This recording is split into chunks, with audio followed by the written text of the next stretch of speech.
Very good morning friends, I am Shilpa and आप सबका स्वागत आज फिर एक नए लेक्चर में। फ्रेंड्स, आज के लेक्चर में हम पढ़ने वाले हैं वर्ल्ड बैंक के बारे में, जो कि आपके पेपर 2 यूनिट 1 का टॉपिक है, इंटरनेशनल बिजनेस का टॉपिक है। चलिए समझते हैं वर्ल्ड बैंक के बारे में पूरी इंफॉर्मेशन डिटेल में। उससे पहले हमेशा की तरह एक बार अपने रेजोल्यूशन को दोहरा लेते हैं, जो है हमारा net JRF June 2022 with AIR। और इन्हीं सभी पॉजिटिव अफर्मेशंस के साथ हम आज के लेक्चर की शुरुआत करते हैं। फ्रेंड्स, वर्ल्ड बैंक को लिखा जाता है विश्व बैंक। वर्ल्ड बैंक, विश्व बैंक, यानी कि जो पूरे विश्व का बैंक है। मोटा मोटी तो हम यही समझते हैं, लेकिन इसका ये मीनिंग नहीं है। वर्ल्ड बैंक क्या है? World Bank is an international financial institution. यह एक इंटरनेशनल फाइनेंशियल इंस्टीट्यूशन है जो कि मोर देन 1 कंट्रीज में ऑपरेट करता है। ठीक है, इंटरनेशनल का मतलब ही क्या है?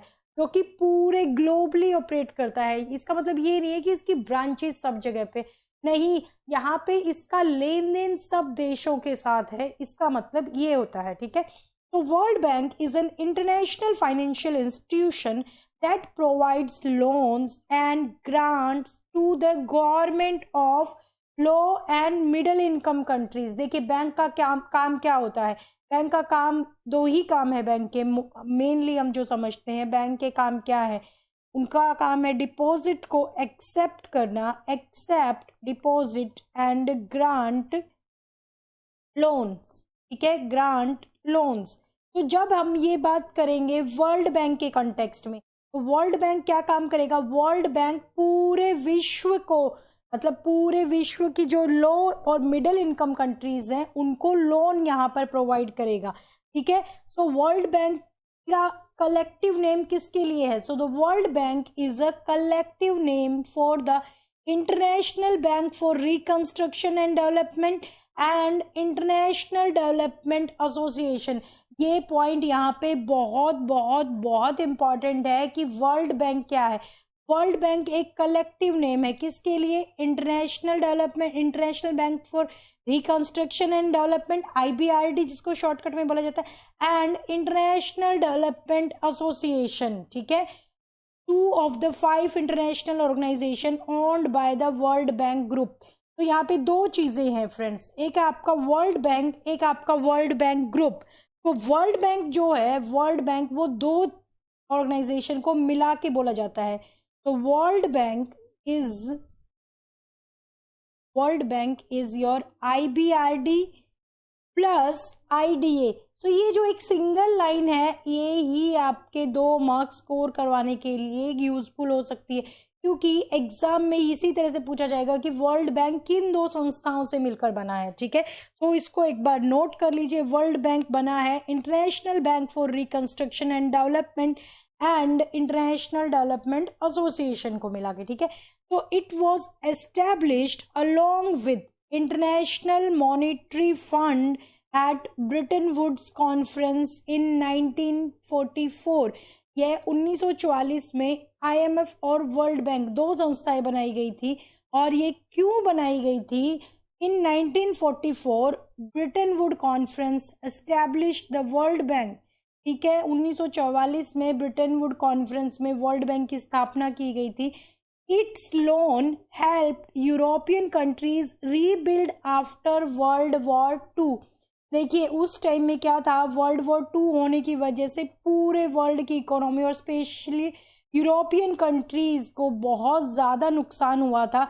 तो उन देशों की हेल्प करने के लिए 1944 में ब्रिटन वुड कॉन्फ्रेंस में वर्ल्ड बैंक की स्थापना की गई थी। ठीक है, तो जो वर्ल्ड बैंक था, it made it world's first multilateral development bank, that made it the world first multilateral development bank. उस टाइम पे इसको बनाया गया था। तो it is the world's first multilateral bank. Multilateral मतलब एक से ज्यादा देशों में ये काम करता है, मल्टीलेटरल डेवलपमेंट बैंक। ठीक है, एक से ज्यादा देशों के डेवलपमेंट के लिए ये बैंक को एस्टेब्लिश किया गया था।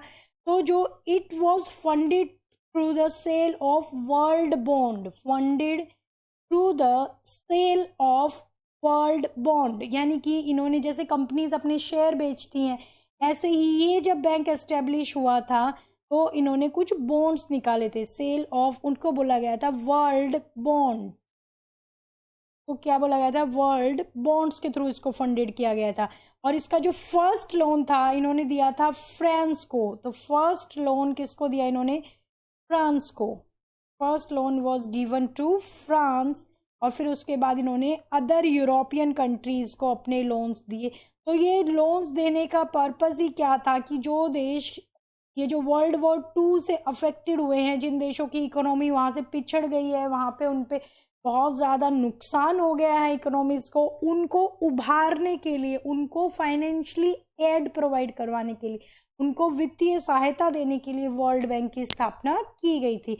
तो friends, I hope this is clear. World bank क्या है, world bank international financial institution है। क्या काम करता है, ये लोन प्रोवाइड करता है। किनको प्रोवाइड करता है, लो और मिडिल इनकम के देशों की सरकारों को लोन प्रोवाइड करता है। किस लिए प्रोवाइड करता है, ये बहुत जरूरी है यहाँ पे, for pursuing capital project. Capital project pursue करने के लिए, देखिए यहाँ पे मैं हाईलाइट कर रही हूँ, फॉर परस्यूइंग कैपिटल प्रोजेक्ट, यानी कि जो लो और मिडिल इनकम के देश की सरकारें हैं उनको लोन दिया गया है कि आप अपने देश में बड़े बड़े कैपिटल प्रोजेक्ट फाइनेंस कीजिए, जैसे कि सोलर एनर्जी प्रोजेक्ट है, आपका इंफ्रास्ट्रक्चर प्रोजेक्ट है, आपके देश के बैंकिंग के प्रोजेक्ट हैं, या फिर आपके देश में कोई और डेवलपमेंटल प्रोजेक्ट है, उनको फाइनेंस करने के लिए वर्ल्ड बैंक उन देशों की सरकारों को लोन और ग्रांट प्रोवाइड करता है। फिर हमने समझा कि वर्ल्ड बैंक क्या है। World Bank is a collective name, किसके लिए, world Bank is a collective name for IBRD और IDA। वर्ल्ड बैंक अपने आप में कोई एक सिंगल संस्था नहीं है, ये दो संस्थाओं को मिलाकर वर्ल्ड बैंक बोला जाता है, ठीक है। वर्ल्ड बैंक कब स्थापित हुआ था, 1944 में। कैसे स्थापित हुआ था, एट ब्रिटेन वुड कॉन्फ्रेंस के अंडर स्थापित हुआ था, ठीक है। ये क्यों स्थापित हुआ था, after the second world war European countries को रीबिल्ड करने के लिए ये स्थापित किया गया था।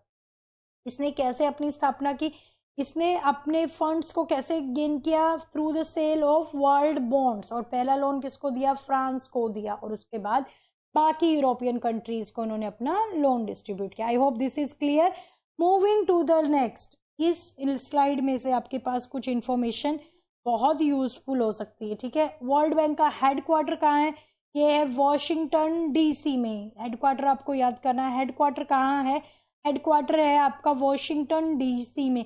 अभी फिलहाल प्रेसिडेंट कौन है इसके, प्रेसिडेंट है इसके डेविड मालपास। कौन है इसके प्रेसिडेंट, डेविड मालपास। कितने मेंबर कंट्रीज मेंबर हैं इसके, 189 कंट्रीज, ठीक है। तो आप याद रखेंगे 1 + 8 = 9। तो ऐसे कुछ भी ट्रिक लगा के आप इसको याद रख लीजिएगा कि इसके 189 कंट्रीज मेंबर कंट्रीज है। Two goals of World Bank to be achieved by 2030। वर्ल्ड बैंक ने अपने 2 गोल एस्टेब्लिश किए जो इसको 2030 तक अचीव करने। तो पहला क्या है, to end extreme poverty. Extreme poverty मतलब क्या है कि ये आपका SDG का पहला गोल है, SDG का फर्स्ट गोल है कि उसको एक्सट्रीम पॉवर्टी को खत्म करना है।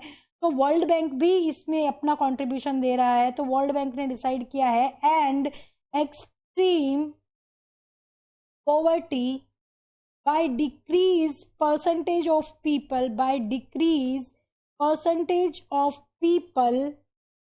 living on less than rupees $1.90 per day to no more than 3% by 2030। यानी कि जिन लोगों की डेली इनकम $1.9 नहीं है, ऐसे लोगों की संख्या को उसको 3% से भी कम करना है बाय 2030, ठीक है। और ये किस लिए टारगेट है, ये पूरे विश्व के लिए उसका टारगेट है, ठीक है। तो पहला टारगेट क्या है उसका, टू एंड एक्सट्रीम पॉवर्टी। कितने टारगेट के लिए उन्होंने सेट किया, जिन लोगों की इनकम $1.90 से भी कम है उनकी संख्या को उसको 3% से भी कम लेके आना है बाय 2030, ठीक है। सेकंड है टू प्रमोट शेयर्ड प्रोस्पेरिटी। तो to promote shared prosperity by fostering the income growth of the bottom 40% of every country, by fostering by fostering the income growth of bottom 40% of every country, bottom 40%, जो नीचे के 40% लोग आते हैं किसी भी देश के, तो ये है बॉटम 40%। उन लोगों की इनकम ग्रोथ को बढ़ा के इनको शेयर्ड प्रोस्पेरिटी, यानी कि जो भी प्रोस्पेरिटी का मतलब क्या होता है, खुशहाली, शेयर का मतलब होता है मिली हुई, तो जो भी ग्रोथ होती है उनमें सबका पार्टिसिपेशन होना चाहिए। तो ग्रोथ हो रही है तो जो बॉटम 40 है उनकी भी ग्रोथ ही इंश्योर कर रहा है यहाँ पे। तो ये दो टारगेट इसको 2030 तक अचीव करने के लिए वर्ल्ड बैंक ने सेट किए हैं अपने, ठीक है। तो अब समझते हैं वर्ल्ड बैंक ग्रुप क्या है। दिस इज वेरी इंपॉर्टेंट, इसको समझना। यहाँ पे वर्ल्ड बैंक ग्रुप में 5 इंस्टीट्यूशन आते हैं, ठीक है। ये आपके 5 इंस्टीट्यूशन है। तो ये 5 इंस्टीट्यूशन कौन कौन से? पहला है IBRD, जिसको बोलते हैं international Bank for Reconstruction and development, ठीक है। तो बोला जाता है International Bank for Reconstruction and development. यहाँ पे आपको याद करना है इनकी फुल फॉर्म, इनका फंक्शन और ये कब एस्टेब्लिश हुए थे, clear. So this is the International Bank for Reconstruction and Development. It was established in 1944. यह 1944 में ही एस्टेब्लिश हुआ है, ठीक है। फिर आता है दूसरा आपका इंटरनेशनल डेवलपमेंट एसोसिएशन। ये कब एस्टेब्लिश हुई? ये एस्टेब्लिश हुई 1960 में, ठीक है। इसका एक और नाम क्या है, इसको क्या बोला जाता है? This is very important to mark here, ये मैं मार्क कर देती हूँ। इसका एक और नाम क्या है? इसको बोला जाता है सॉफ्ट लोन विंडो। क्या बोला जाता है? Soft loan window. क्यों बोला जाता है? Because it provides concessional loan. Concessional loan provide करती है ये। किसको प्रोवाइड करती है concessional loan? It provides concessional loans और कंसेशनल रेट्स और grant. It provide concessional loans, इसको कंसेशनल लोन्स, इसको सॉफ्ट विंडो भी बोला जाता है। तो ये बहुत इंपॉर्टेंट, आपको याद करना। IDA को आप याद करेंगे सॉफ्ट विंडो से, ठीक है। IDA आपकी सॉफ्ट विंडो, क्लियर। फिर नेक्स्ट आता है आपका IFC। IFC क्या है? पहले ये चीज क्लियर कर लेते हैं। वर्ल्ड बैंक जो है आपका, world bank, this is your world bank, ये किन से मिलके बना है? हमने पिछली स्लाइड में भी क्लियर किया। ये IBRD प्लस IDA, इन दोनों को मिलकर बना है आपका वर्ल्ड बैंक। यानी ब्रिटेन वुड कॉन्फ्रेंस में कौन स्थापित हुआ? IBRD। फिर उसके बाद 1960 में IDA स्थापित हुआ और उन दोनों को मिलाकर बना दिया गया यहाँ पे वर्ल्ड बैंक, क्लियर। फिर आता है आपका IFC। IFC क्या है? IFC आपकी इंटरनेशनल फाइनेंस कॉरपोरेशन। IFC आपकी इंटरनेशनल फाइनेंस कॉरपोरेशन। ये क्या करती है? ये भी लोन प्रोवाइड करती है, लेकिन ये किसको प्रोवाइड करती है? ये प्रोवाइड करती है प्राइवेट सेक्टर को। किसको प्रोवाइड करती है? प्राइवेट सेक्टर को, विदाउट सॉवरेन गारंटी। तो ये लोन प्रोवाइड करती है private sector of developing country. हमने पढ़ा ना, ये मिडिल और लोअर इनकम देशों को सपोर्ट करती है। तो private sector of developing countries को ये लोन प्रोवाइड करती है और ये without sovereign guarantee loan provide करती है, ठीक है।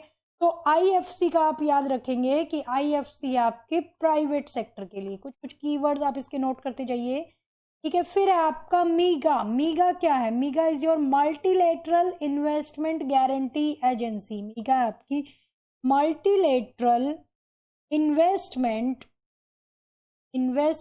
Guarantee agency.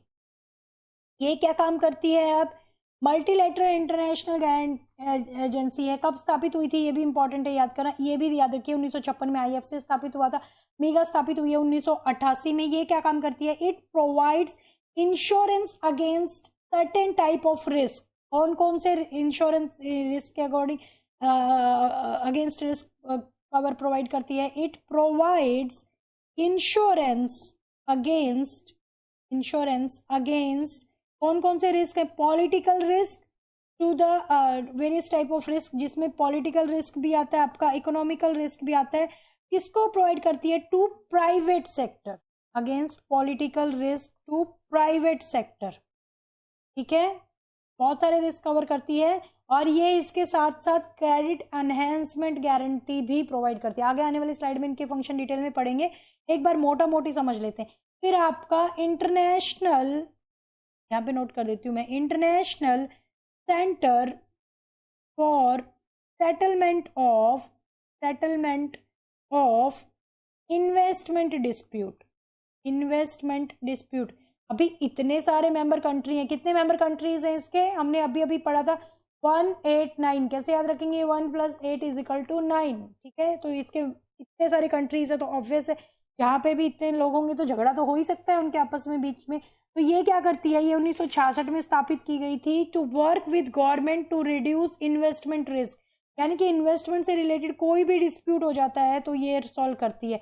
एक चीज इंपॉर्टेंट क्या है यहाँ पे, India is not a part of this, ये नोट कर लीजिए, India is not a part of this. सिर्फ एक यही संस्था ऐसी है वर्ल्ड बैंक ग्रुप की 5 संस्थाओं में से जिसका पार्ट इंडिया नहीं है अभी तक, ठीक है। आई होप दिस इज क्लियर। चलिए अभी इनके फंक्शंस को डिटेल में स्टडी करते हैं कि हमें क्या गिवन है। तो World Bank Group consist of 5 organisation, ये हमने पढ़ लिया। वर्ल्ड बैंक ग्रुप में कितनी ऑर्गेनाइजेशन है, यहाँ पे 5 ऑर्गेनाइजेशन। कौन कौन सी ऑर्गेनाइजेशन है, तो पहली ऑर्गेनाइजेशन है ये the international Bank for Reconstruction and development.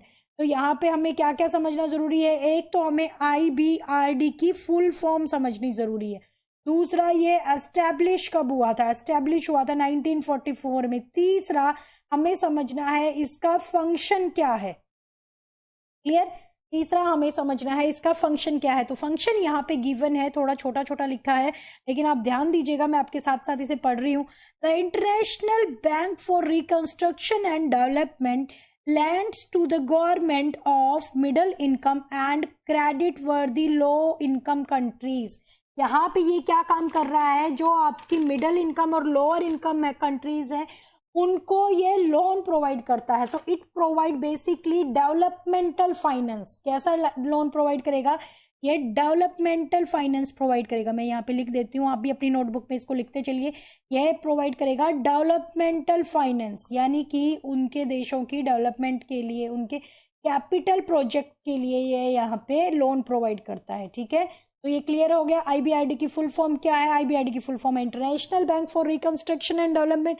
क्या काम करता है, लोन प्रोवाइड करता है, किसको प्रोवाइड करता है, मिडिल इनकम और क्रेडिट वर्दी लोअर इनकम कंट्रीज को। किस लिए प्रोवाइड करता है, डेवलपमेंटल फाइनेंस के लिए या फिर कैपिटल प्रोजेक्ट के लिए। This is clear. Now moving to the next है आपका IDA, the International Development Association. ये कब स्थापित हुई है, इंटरनेशनल डेवलपमेंट एसोसिएशन स्थापित हुई है सन 1960 में, ठीक है। काम क्या करती है, it provides interest free loans, देखिए फ्री में ही प्रोवाइड कर रही है, called credits and grants to the government of poorest country. जो पुअर कंट्री है उनको ये इंटरेस्ट फ्री लोन प्रोवाइड करती है। लेकिन ये कैसे लोन प्रोवाइड करती है, विद सॉवरेन गारंटी। सॉवरेन मतलब वहां के देशों की सरकार की गारंटी के साथ, ठीक है। सॉवरेन गारंटी, ये चीज इंपॉर्टेंट है यहाँ पे मेंशन करना। ये loan interest free loan provide कर रही है तो कुछ ना कुछ गारंटी तो लेगी ना, कि ऐसा नहीं है कि आपको लोन दे दिया, आप लोन अपने यूज कर लिया और रिटर्न आपने किया नहीं है। तो ये इसके लिए क्या करती है, ये सॉवरेन गारंटी के साथ इंटरेस्ट फ्री लोन प्रोवाइड करती है।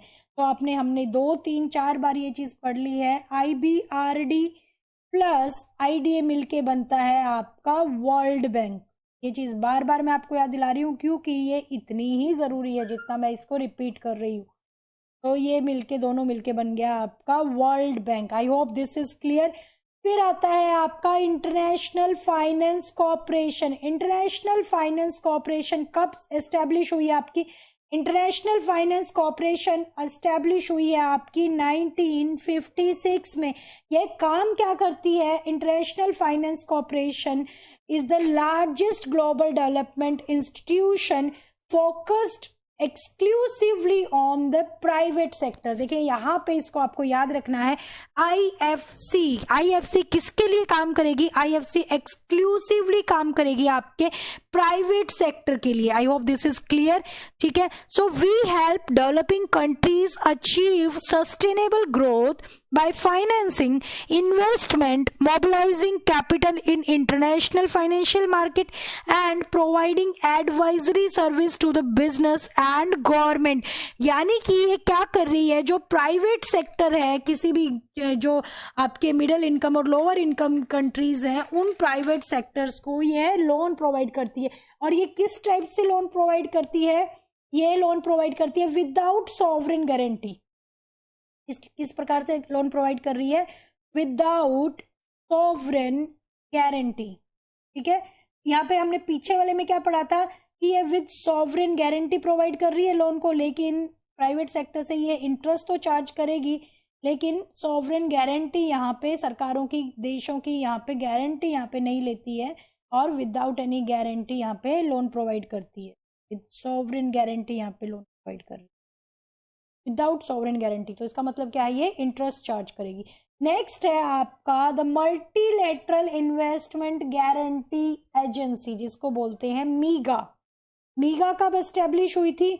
मीगा वॉज एस्टेब्लिश्ड इन 1988। देखिए मीगा को आपको याद रखना है, मीगा 1988 में एस्टेब्लिश हुई थी, एस्टेब्लिश्ड इन 1988। किस लिए एस्टेब्लिश हुई थी? इसका एस्टेब्लिशमेंट का पर्पस क्या था? To promote foreign direct investment into developing countries, to support economic growth, to reduce poverty, to improve people's lives. MIGA fulfills this mandate by offering political risk insurance guarantee to investors and lenders। देखिए हमने यहाँ पे क्या पढ़ा था अभी पिछले slide में भी, कि मीगा जो है ये आपको इंश्योरेंस प्रोवाइड करती है। किस टाइप के रिस्क के अगेंस्ट? पॉलिटिकल रिस्क के अगेंस्ट। किसको प्रोवाइड करेगी? टू द लैंडर और इन्वेस्टर्स। तो यहाँ पे बहुत इंपॉर्टेंट है ये factor, insurance against political risk. ये छोटे छोटे की पॉइंट्स नोट करते जाइएगा। Insurance against political risk, political risk के अगेंस्ट यहाँ पे इन्होंने इंश्योरेंस प्रोवाइड किया to the investors and lenders, ठीक है। तो ये मीगा 1988 में एस्टेब्लिश हुई थी। किस लिए एस्टेब्लिश हुई थी? जो देश हैं उन देशों में फॉरेन डायरेक्ट इन्वेस्टमेंट को इनवाइट करने के लिए, डेवलपिंग कंट्रीज की इकोनॉमिक ग्रोथ को बढ़ाने के लिए, वहाँ पे पॉवर्टी को कम करने के लिए और वहाँ के लोगों की जीवन के स्तर को सुधारने के लिए ये क्या करती है? ये उन देशों में जो इन्वेस्टर्स आएंगे, लेंडर्स आएंगे, उनको पॉलिटिकल रिस्क के अगेंस्ट इंश्योरेंस प्रोवाइड करती है।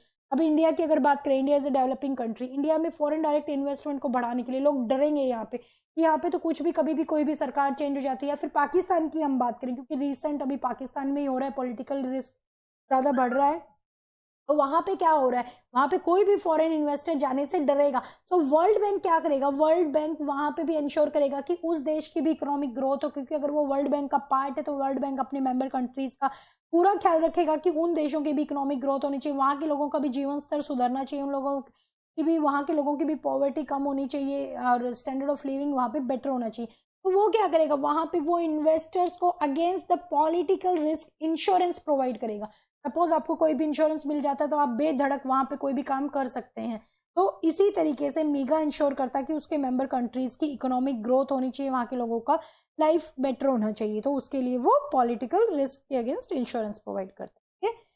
नेक्स्ट है आपका the international centre for settlement of investment dispute, कि इन्वेस्टमेंट से रिलेटेड जो भी डिस्प्यूट है उनके सुलझाने के लिए ये सेंटर एस्टेब्लिश हुआ है। कब एस्टेब्लिश हुआ? It was established in 1966। क्या काम करता है? International centre for settlement of disputes और investment disputes provide international facilities for conciliation और आर्बिट्रेशन ऑफ इन्वेस्टमेंट डिस्प्यूट। यानी कि यहाँ पे ये क्या कर रहा है? It provides the facility, international facility, कि आपके इन्वेस्टमेंट के ऊपर कुछ भी इन्वेस्टर्स किसी भी देश की कहीं पे भी किसी भी कंपनी के साथ किसी का कोई डिस्प्यूट हो जाता है तो वो उसको सुलझाने के लिए ये प्लेटफॉर्म है यहाँ पे। So it works with government to reduce investment risk, ठीक है, टू रिड्यूस इन्वेस्टमेंट रिस्क। पहले वाला फैक्टर हमने देखा, the multilateral investment guarantee agency क्या करती? पॉलिटिकल रिस्क रिड्यूस करती है। ये क्या कर रहे हैं? इन्वेस्टमेंट रिस्क को रिड्यूस। और इसका सबसे एक इम्पॉर्टेंट फीचर क्या है, India is not a part of this ICSID, India is not a part, ये आपको याद रखना है। तो it was all about the World bank. हमने आज क्या क्या पढ़ा है वर्ल्ड बैंक के बारे में, वर्ल्ड बैंक क्या है, कब एस्टेब्लिश हुआ था, किन दो ऑर्गेनाइजेशन को मिला के वर्ल्ड बैंक बना है, ये आज हमने पढ़ा। उसके बाद हमने पढ़ा कि वर्ल्ड बैंक की स्थापना 1944 में हुई थी, under the Britain would conference हुई थी। यह दुनिया का पहला मल्टीलेटरल डेवलपमेंट बैंक था और it was funded through the sale of world bonds. First loan किसको दिया, इसने अपना फर्स्ट लोन दिया फ्रांस को, ठीक है। नेक्स्ट हमने पढ़ा कि वर्ल्ड बैंक का हेडक्वार्टर कहाँ है, वॉशिंगटन DC में है, क्योंकि अक्सर ये पूछ लिया जाता है, बहुत सारे एग्जाम में इससे रिलेटेड क्वेश्चन पूछे जाते हैं। प्रेसिडेंट कौन है, फिलहाल प्रेसिडेंट है डेविड मैलपास। कितने कंट्रीज मेंबर कंट्रीज है, 1, 8, 9, कैसे याद रखेंगे, 1 + 8 9। दो गोल कौन से हैं, दो गोल हैं, to end extreme poverty, extreme poverty को एंड करने के लिए, यानी कि यहाँ पे इसका लक्ष्य क्या है कि 2030 तक इसको जो लोग $1.90 पर डे भी नहीं कमा रहे, ऐसे लोगों की संख्या को 3% से भी कम पे लेके आना है पूरे विश्व भर में। और दूसरा लक्ष्य है इसका टू प्रमोट शेयर्ड प्रोस्पेरिटी, यानी कि इस शेयर्ड प्रोस्पेरिटी यानी कि जो भी खुशहाली, जो भी तरक्की होती है उसका लाभ सबको मिल सके, तो उसका लाभ सबको देने के लिए ये क्या फोकस कर रहा है, जो बॉटम 40% पीपल हैं उन लोगों को अपलिफ्ट करने के लिए, उन लोगों की इनकम को बढ़ाने के लिए ये फोकस कर रहा है। क्लियर, वर्ल्ड बैंक के ये दो टारगेट हैं जो 2030 तक उसको अचीव करने। फिर है आपका वर्ल्ड बैंक ग्रुप, ये स्लाइड आपके लिए बहुत इंपॉर्टेंट है। वर्ल्ड बैंक ग्रुप में 5 ग्रुप है, इसमें 5 ऑर्गेनाइजेशन आती हैं। IBRD, international Bank for Reconstruction and development, स्थापित हुआ था 1944 में ये।